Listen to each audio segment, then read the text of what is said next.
Chapter 251.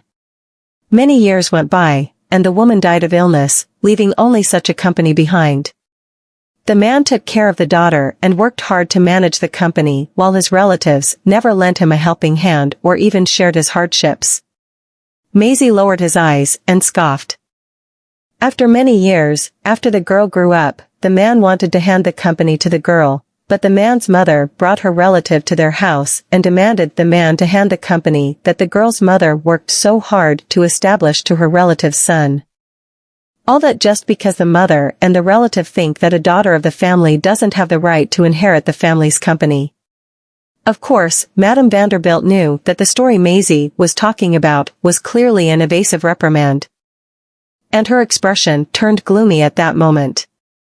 The reporters in the audience obviously understood the underlying meaning of the story and felt that the relatives were indeed too mean. All children should have the right to inherit a family's property. And one shouldn't be deprived of the right to get what she deserves just because she's born a girl. What era are we living in now? This family actually still upholds such a conservative ideology that favors boys over girls? Not to mention, they still plan to hand the company to a collateral relative. Maisie Vanderbilt. Don't make up stories to fool the media. You'd better explain clearly how you murdered your aunt. Madame Vanderbilt's voice was not loud, but all the reporters present heard it. A reporter then asked, "Can I ask you about the murder of your aunt, Yanis Warren? According to the information we got, you had a conflict with your relatives because of Vanna Jewelry's inheritance and you've thought about retaliation. Could it be that you've accidentally killed your aunt because of an act of vengeance?" Nolan was standing behind the curtains, and his eyes turned cold. If it weren't for Maisie's insistence on not allowing him to appear before the crowd, he would have rushed onto the stage and shown those bastards a living hell on earth. Maisie looked at the reporter. "Is there any evidence that points toward the fact that I've killed her?" As soon as Maisie said that, the reporters in the audience nodded and whispered something among themselves. However, Madame Vanderbilt, who was sitting in the front row, snorted. "You had something on Yanis and used it to lure her out to harm her." Maisie smiled. "I was in black gold all the time on the day my aunt was killed. So, how did I accomplish what you said when I was physically in the black gold?" "You.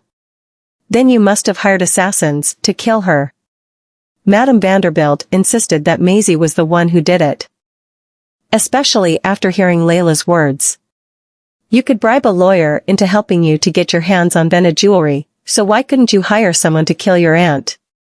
There was an uproar at the scene. Layla's eyes looked cold and merciless. "Just you wait, Maisie. You'll definitely be forced onto a path of no return today." Nolan took a deep breath as he looked at Maisie, who remained silent for a moment on the stage. He could not help but frown. She must be at a loss, right? He could no longer sit back and watch. Quincy held him back just as he was about to go out, and he saw the door being pushed open slowly. 2 police officers then walked in from the outside with the forensic expert, Dr. Watson. The reporters were all flustered. Even the police have arrived at the scene. Could it be that they've established the fact that Ms. Vanderbilt is the murderer? When Madame Vanderbilt saw the police entering the hall, she stood up and exclaimed excitedly, "It's nice to see you, officers. The murderer is on the stage. Hurry up and arrest her." Stephen got up from his seat. "Mother, stop." The police walked past them, approached Layla, and took out a warrant. "Miss Scott, you're suspected of committing a murder. Please come with us." The pride on Layla's face gradually turned into consternation. And a death-like pallor covered the change in expression. Officer, you're joking, right? How could I have murdered someone? The killer is on the stage." Chapter 252. "Yeah, officer, how would my mother kill someone? Have you made a mistake?" Willow had no idea what was going on. The police didn't make any mistakes. Maisie's gaze landed on the Vanderbilts, and she explained slowly, "Doctor, Watson has tested the DNA of the epithelial cells left in Aunt Yana's fingernails, which belonged to the murderer. The DNA is the same as that of Layla Scott's. Layla's face paled instantly. Fingernails. Could it be that Yana scratched my scalp when she was grabbing me by my hair? Joe nodded with a smile, took the DNA verification results out of a folder, and handed it to the Vanderbilts.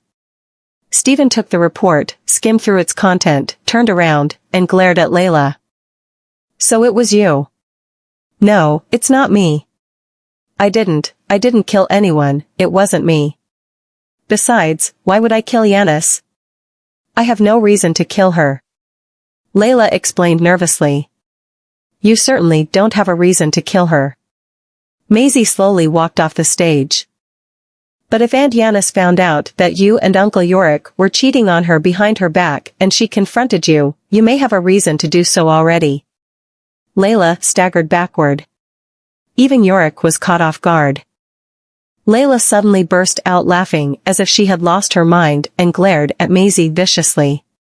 It really is you, you be *TCH. Layla rushed forward and was about to assault Maisie, but the two police officers and the security guard at the scene rushed over and subdued her. Maisie stood in front of Layla and stared at her condescendingly. You should just have behaved yourself if you didn't want people to discover anything. Aside from that, why would I want to harm you? It's you, Layla Scott. You did those things to my father behind his back. And you even tried to kill me over and over again. You've always pretended to be innocent, but you're the most malicious person in this room. Madame Vanderbilt slumped on the chair. Layla turns out to be. Layla killed Yanis? How could this be? After Linda learned of this fact, she stepped forward and slapped Willow. It turns out that the homewrecker mother of yours was the person who did it. Stephen stopped her. Lynn, stop it. He then turned his head and stared at Maisie. Z, what do you mean by what you said just now? Layla and her brother-in-law? Cold sweat rolled down from Yorick's forehead, and he did not dare to look directly at Stephen for a moment. Everything immediately made sense to Stephen when he saw Yorick's reaction.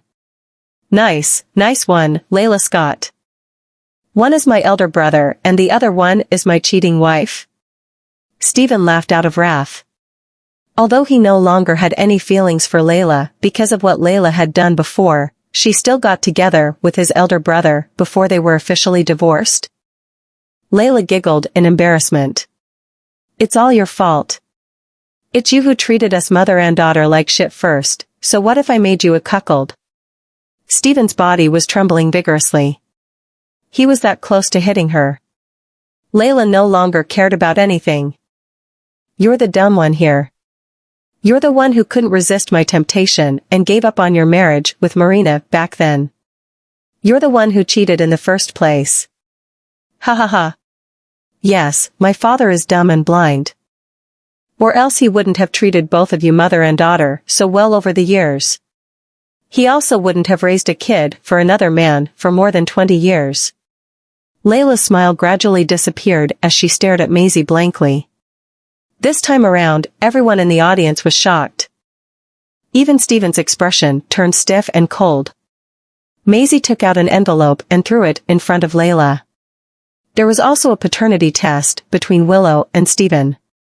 You take a good look at these. They'll show you how you got pregnant in the first place and how you brought the child to the Vanderbilt Manor to deceive my father. Chapter 253. Stephen picked up the envelope on the floor, which contained dozens of extremely filthy photos, each of which had a familiar face. The paternity test confirmed that Stephen and Willow were not related by blood. Willow sat slumped on the floor. I'm not Stephen's daughter, Maisie said expressionlessly. Miss Scott used to live in the underground freeway. She worked in a very specialized field and went through many guests every day. As for how she got pregnant and who's the biological father of the child, I would bet that she doesn't have a clue. No, the child belongs to Steph. Steph, you have to believe me. You bitch. Stephen threw the photos on her face and rebuked furiously, "How dare you lie to me for so many years?" Layla was in despair. She thought of something all of a sudden and looked at Willow. "Willie, listen to me, I can explain." "Don't say my name, you disgusting woman. Why did you give birth to me? Why? I hate you. And Maisie Vanderbilt, I hate you too." Willow shrieked hysterically, turned around, and ran out. Layla's pupils constricted as she could see Willow's disgust and hatred for herself in her eyes. The police no longer gave Layla any chance to explain and brought her away. The truth behind the matter had become clear to everyone. And all the media outlets left after witnessing the ridiculous farce. Madame Vanderbilt smacked and scolded Yorick at the scene. Linda was still startled by the fact that her father had cheated on her mother with Layla. Maisie's eyelids drooped when she saw her father's depressed expression. "I'm sorry, Dad." Stephen swallowed all the grief and forced out a smile. "I don't blame you. At least, I get to see her true colors now." Maisie's eyes turned bloodshot while looking at the lonely figure of her father as he left the scene, and all the complaints that she had against him in the past disappeared. Maisie turned around and saw Nolan walking toward her. She was about to say something when Nolan stretched out his arm and took her into his arms. Maisie, who was in Nolan's arms, was stunned. The man's broad shoulders were strong and warm. "I was backstage worrying about you all this while." Nolan placed his palm on the back of her head and shoved her head against his arms. He almost rushed out to the front several times, fearing that all the questions and suspicions would swamp this woman. Maisie's eyelashes drooped. She once thought that no one would worry about her like that except for her children. However, it seemed that she was no longer alone now. The corners of her lips were raised as she gave off a smile. She then looked at him. "Nolan, I realized that you're quite adorable sometimes. Especially when he's not being the bag that he usually is." Nolan frowned. This woman actually describes me using the word adorable? Does she think that I'm not macho enough? Nolan tilted his head, loosened his tie, and suddenly picked her up. Maisie subconsciously wrapped her arms around his neck, stunned. "What are you doing?" "I think it's necessary for me to prove to you again whether I'm macho enough."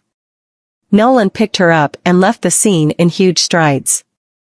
The man tossed the woman around in the bedroom all night just because he misunderstood the meaning of a word that she used during the day. Nolan looked at the woman who was soundly asleep due to the lethargy, smiled helplessly, leaned over, and kissed her on the forehead. He then got up, put on his clothes, picked up the phone, and left the room. In the study, Nolan was on the phone with someone. "Sir, the prison guard said that Layla won't plead guilty and insists on pushing the blame on Ms. Vanderbilt. She's also very unstable emotionally and refuses to cooperate." Nolan's expression was cold after he heard this. "Then arrange for someone to take good care of her inside the prison." "Then what about the other Ms. Vanderbilt?" "As for Willow, just send her to where she should head to." Nolan showed no mercy. Chapter 254. I'll never show the people who have hurt my woman any mercy. At the black market. I beg you. Please let me go. You can make me do whatever you want. Just let me go. Willow cried and knelt at Gerald's feet and begged. Gerald was smoking a pipe. And he tooted when he looked at the poor woman kneeling in front of him.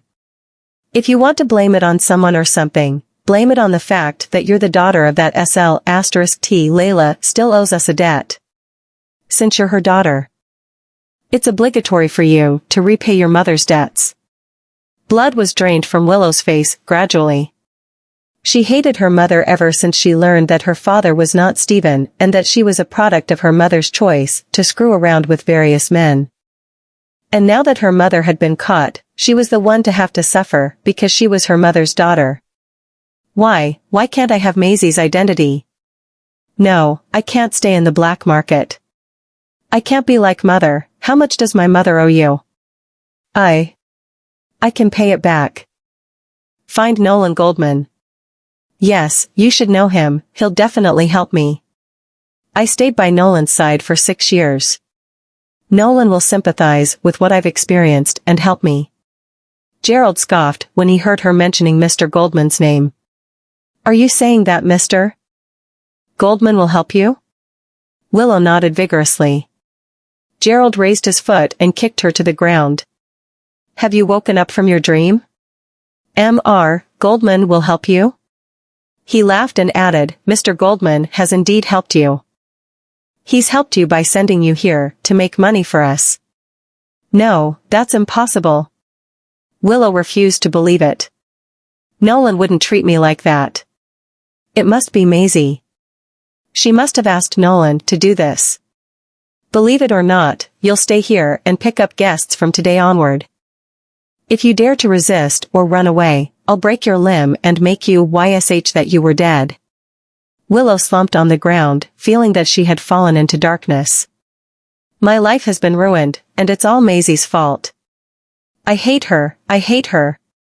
The next day, after the media outlets reported about the plot twist in Maisie's murder accusation, everyone sympathized with Maisie's experience and condemned the ambition that Madame Vanderbilt's family possessed and the cruelty of Maisie's stepmother. Of course, the media outlets did not mention a word about Layla's scandal over Stephen. Maisie put down the newspaper and looked at Nolan sitting opposite her. Thank you for not allowing the media to expose the affair between my father and Layla. Who else would have the power to do so apart from Nolan? She had been forced by Layla to expose everything about Layla. She also knew that it would definitely hurt her father's reputation to a certain extent once she exposed everything about her. That was why she had not told her father about what she had on Layla. She would not even have done this if Layla had not killed Yanis and pushed the blame onto herself. Nolan raised his eyebrows slightly. If you really want to thank me, why don't we get married? Maisie was astonished. Get married? Will this be too soon? Maisie was a little overwhelmed. Although she did not hate Nolan so much now, she had not thought about marrying him. Seeing that she was still hesitating, Nolan frowned slightly.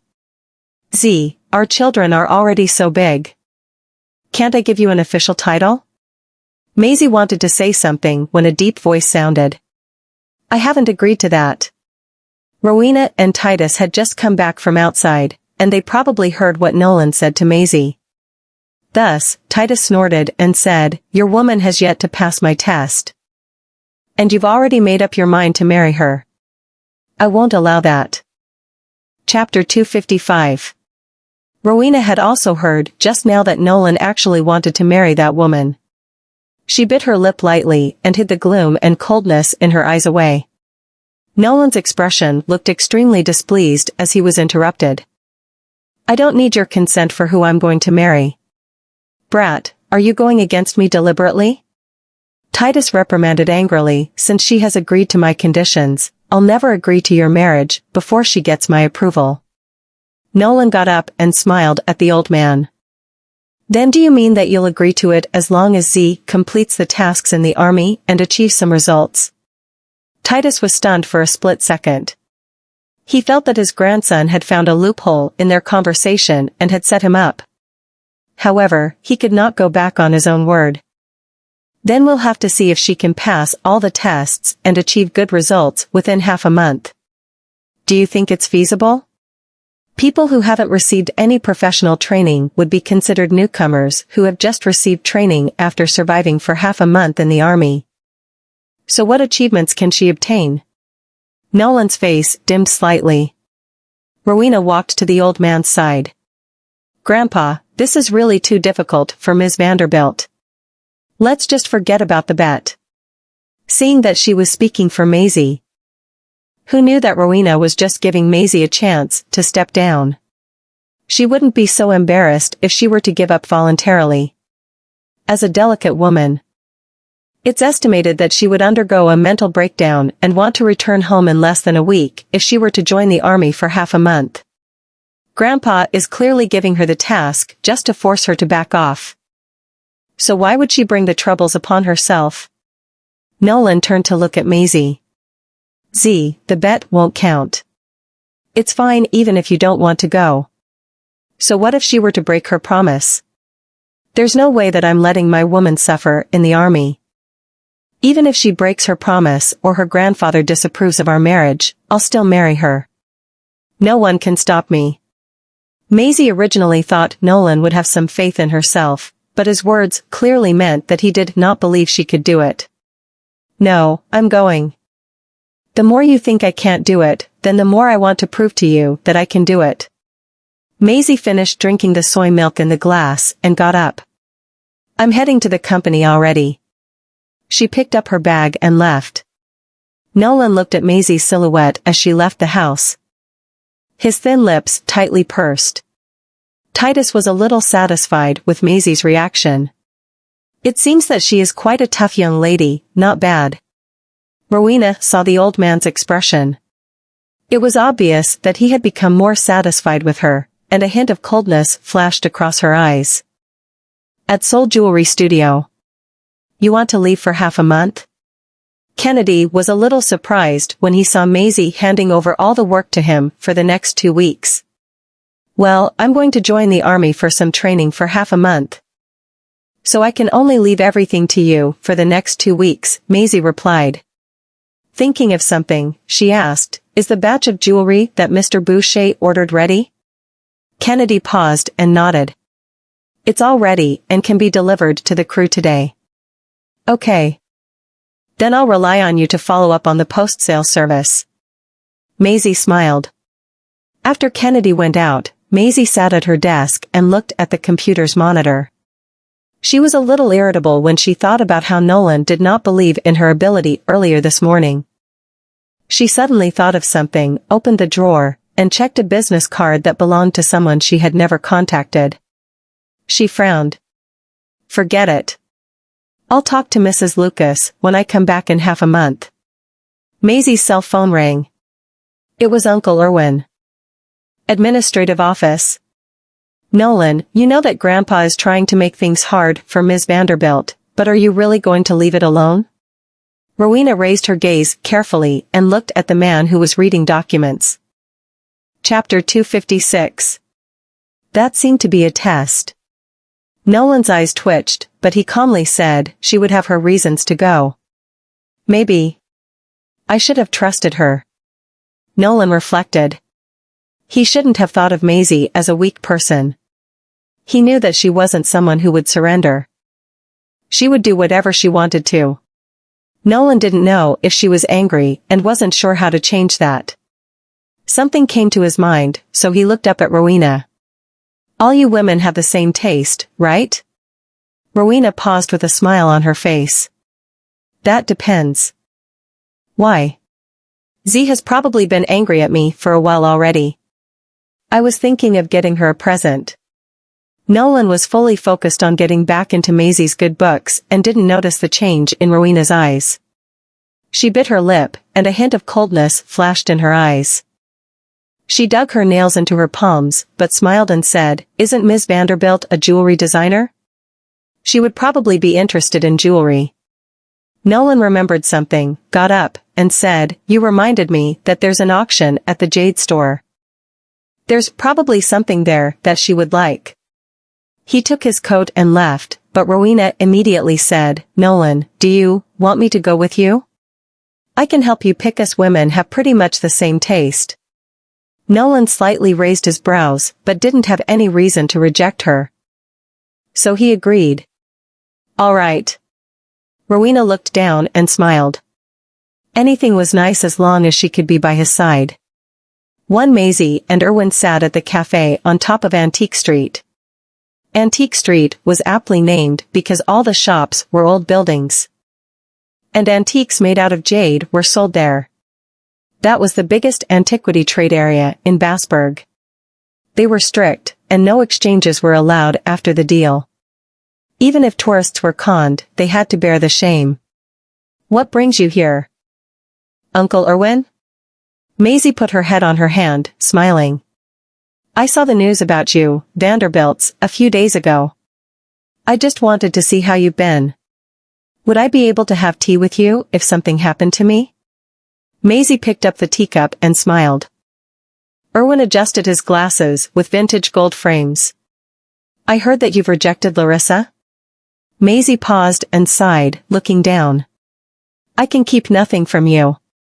Haha, I thought you would want to go back to the de Armas after finding out about your mother's identity. He smiled. Maisie looked out of the window and calmly said, Uncle Erwin, why, did my mom leave the de Armas? She didn't understand why her mother would discard her identity as a de Arma and had come all the way to Zlokova from Stasovso, even changing her name. When someone changed their name, it was because they didn't want people to find out about their identity. Erwin's eyes darkened, but he said after a short while, because she was sick. Maisie was stunned. You mean that my mom really had cancer? She had gotten the news of her mother's passing through her father. And it was due to cancer. I'll talk to you about this later. You keep saying later. You've said that too many times, and I just feel that you're hiding something. Maisie looked Erwin in the eyes. She didn't think that the reason her mother had left her family was simple. Chapter 257. Erwin smiled helplessly. Didn't I say that I would tell you when you have enough power? There would be no benefit of me telling you this now, especially because of her relationship with the Goldmans. Especially because of what? Maisie asked. Erwin put down his teacup. There's a Jade auction at the Jade store. Do you want to go take a look? Knowing that Erwin was trying to change the topic, Maisie pursed her lips but stopped asking. In the Jade store's immaculately designed hall, items made of jade were displayed on shelves. But the ones that were seen were mostly common jades like green jades and jasper. The top-quality white jades and jadites were in cupboards that the public could not get to. The Jade store was filled with people who were there for the jade trade. The difference between the auctions of the Jade store and other jewelry stores was that the Jade store only auctioned jades. Erwin brought Maisie to a seat, but she saw a familiar silhouette sitting in another seat when she turned around. Nolan? What was he? Maisie then saw the woman sitting next to him. It was Rowena. Rowena leaned into Nolan to say something, but Nolan kept his eyes on the stage and nodded every once in a while. When her eyes caught Rowena's that were smiling, Maisie turned around, sat at her seat, and hugged herself tighter with her crossed arms. Maisie's focus wasn't on the stage until the auction began. Why was Nolan at the Jade store with Rowena? Were they? She knew that Rowena was Titus' top choice. If it weren't for her and the kids, Nolan would probably be with Rowena. Why was she feeling uncomfortable? The item being auctioned off on stage was a delicate white jade ring for women. The transparency of the ring was amplified on the screen. Maisie pursed her lips while listening to the bids coming off stage until Nolan's voice appeared. She was stunned. He had the highest offer to get the ring for women. Was it for Rowena? Erwin turned to take a look, saw something, and raised his eyebrows. He turned around and looked at Maisie, who sat quietly next to him. You're angry? Erwin's words brought her back. She bit her lip. Why would I be angry? He smiled. If you didn't care, you wouldn't be upset. Maisie frowned. Why would she care about Nolan? Nolan didn't notice, but Rowena noticed Maisie's presence. She didn't inform Nolan. She didn't want Nolan to know that Maisie was there. But seeing how she looked, Maisie had probably misread the situation. Haha, great. Are you leaving already? Erwin left the Jade store with her. He knew why she left. She never noticed that Nolan had a hold on her. Yes, there's something to be done at the office. Maisie smiled. The truth was, she didn't want to stay. Erwin didn't call her out. I'll send you back. Maisie didn't reject it. Maisie didn't return to the Goldman mansion that night but went to Vanderbilt Manor instead. When Stephen found out that Maisie was going to spend the night at home, he was really glad, but something came to his mind. Does Mr. Goldman know that you're staying here? Chapter 258. Maisie's expression changed when Nolan was mentioned, but she smiled to avoid making Stephen worry and said, I told the kids. Stephen nodded. Dad, why don't you hire a housekeeper? If we had a housekeeper, you could have more rest. Maisie changed the subject. Stephen waved his hand around, I'm getting used to having a lot of time on my hands. It's nice to do something since I have the time. Maisie looked down, but something came to her mind. Why don't I let the children come and spend time with you? You've never seen them. Stephen paused, but smiled. Yes, I haven't met them. Would the children hate me? No. Even though they're young, they're smart. She wouldn't have thought of letting the kids visit the Vanderbilt Manor in the past, but things were different now. The doorbell rang. Stephen got up to get the door, but was stunned when he saw who was at the door. Mr. Goldman? Maisie's face dropped when she saw Nolan. He got here quickly. Wasn't he happily at the Jade store with Rowena just now? Stephen brought him in and was going to say something to Maisie when he saw her put down her spoon and fork and go upstairs. Nolan frowned. Was this woman really angry? Did something happen between you and Z? Stephen asked. Was there a conflict? Nolan smiled. No, I'll go and see her. Stephen nodded, not getting in his way. He would let them settle if it was just a minor disagreement. When Nolan got to Maisie's room, he saw her folding her blanket. His lips curled. And he walked to her and hugged her from behind. Are you really angry? Let go. Maisie gnashed her teeth.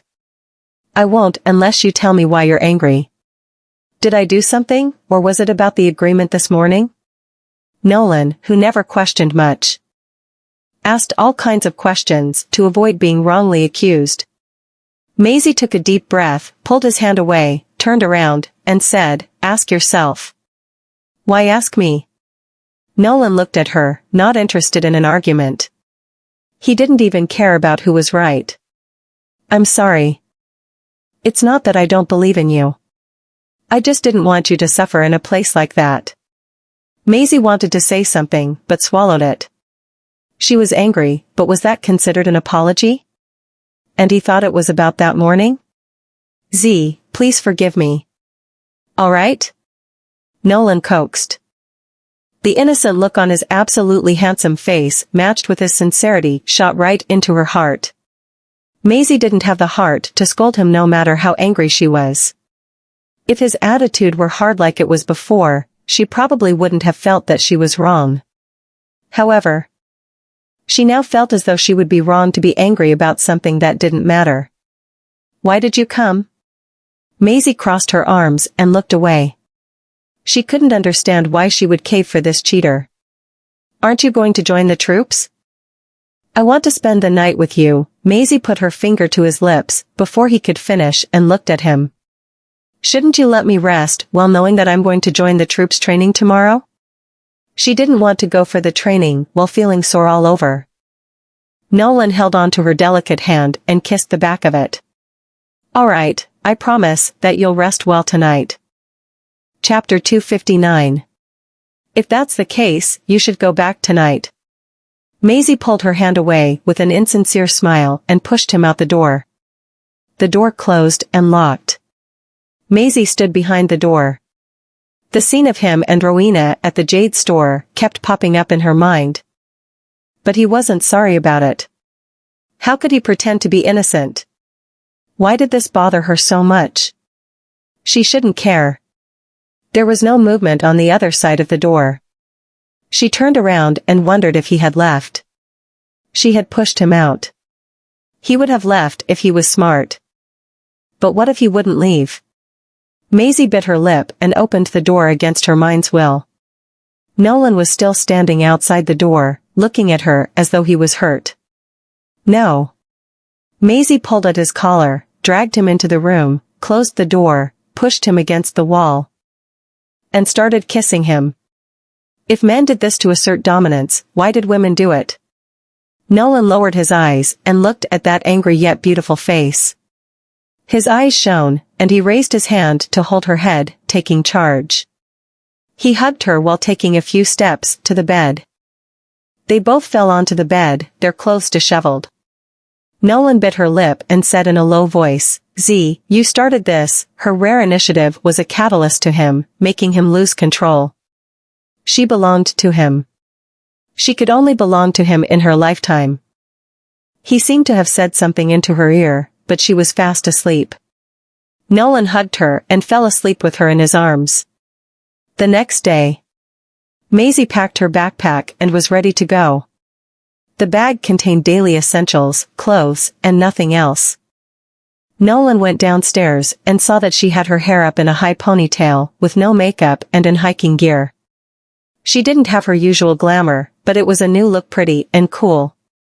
Quincy parked the car in the driveway while Nolan walked Maisie out. She walked toward the car, and Nolan put out his arm to hug her waist, got close to her ear, and said, "Look for Sherry if you get into trouble in there." Maisie paused, turned to look at him, but got into the car without saying a word. Right after the car drove away, Nolan remembered something and picked up his phone to call Rowena. "Has the ring we got from the Jade store been delivered to Black Gold?" After winning the auction the other day, he had gotten Rowena to take over the arrangement and set the address to Black Gold Group. He intended to give the present to Z when she returned, but he couldn't wait. He had to find time to visit the troops in a few days to surprise Z. Rowena said, "The ring hasn't been delivered yet, but don't worry. The people from the Jade store said that they'll arrange for the delivery in 2 days." Nolan frowned. "Get them to do it sooner." After their conversation, Rowena looked at the custom-made gift box from the Jade store in her hand, her eyes cold. An intimidating black Patton slowly drove toward the Swallow district. The huge Swallow County training camp was hidden deep in the woods. Since it was closed to outsiders, friends, and family didn't usually get to go in. Maisie looked out of the window, seeming to be thinking about something. Titus had told her something about the Goldmans, and she knew that they weren't a simple family. Chapter 260. How was this huge closed training camp in Swallow County related to the Goldmans? The camp gate slowly opened, and the Patton drove through. Quincy and Maisie got out of the car. The troops could be seen in the field. A well-built man walked over to Sherry, who was in a cool uniform, with her short hair and a beret. She looked like a pretty boy. "Maisie." Sherry was excited to see Maisie and ran toward her. "Why are you here?" Quincy cleared his throat and said, "Ms. Vanderbilt is here to train." Sherry was stunned and said in a curious tone, "Has Mr. Goldman lost his marbles?" "Letting her come to a place like this, it's Elder Master Goldman's idea." Quincy helplessly cut her off. Sherry opened her mouth, but didn't say anything. It was Elder Master Goldman's idea. He's too tough on her. She's so delicate. Can she get through with this? By the way, Maisie, she pulled the man next to her over and introduced, "This is Quincy's and my brother, Hans." That was the first time Hans met Maisie. He had heard a lot about Nolan having a wife from Sherry, so he immediately knew who she was. He scratched his head and smiled. "Hello, Ms. Vanderbilt." Maisie said, "Don't need to call me that. I'm just a newbie here, and I'll be training with you for half a month." Sherry couldn't guarantee that she could last half a month. After all, a few girls who joined couldn't handle it and wanted to go home. "But our training is really tough." Maisie didn't hesitate. "It's all right, I'll pull through." Sherry started admiring her. She was indeed Nolan's bride. "MSZ. Let me show you around this place." "Thanks." Maisie smiled. After they were some distance away, Hans asked Quincy, "Quince, what's wrong with Elder Master Goldman? Sending her here? She looks like a delicate woman. Is this going to be all right?" "We can't do anything about it since Elder Master Goldman said that no one can help her, not even you." He will only accept her if she performs well during this half a month. Hans nodded. It was a test. On the other side, Sherry brought Maisie to the women's quarters.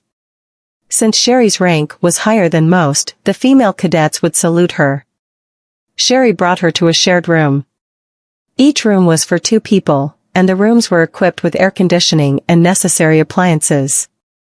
The blankets were folded into squares, and there were 2 sets of training uniforms on the other bed. Sherry, what brings you here? A girl in pigtails who came back with water almost spilled it when she saw Sherry. Sherry asked her to come forward. Come here. She's your bunkmate from now on. She then introduced Maisie. This is Raven Dixon. She's a newbie who joined 3 months ago. The youngest here. Raven put out her hand. Hello. I'm Raven. They call me Rye. You can call me that as well. Maisie shook her hand. Just call me Maisie. You two get to know each other. If you need any help, just ask Raven or come to me. Sherry patted her chest enthusiastically, happy to be of service.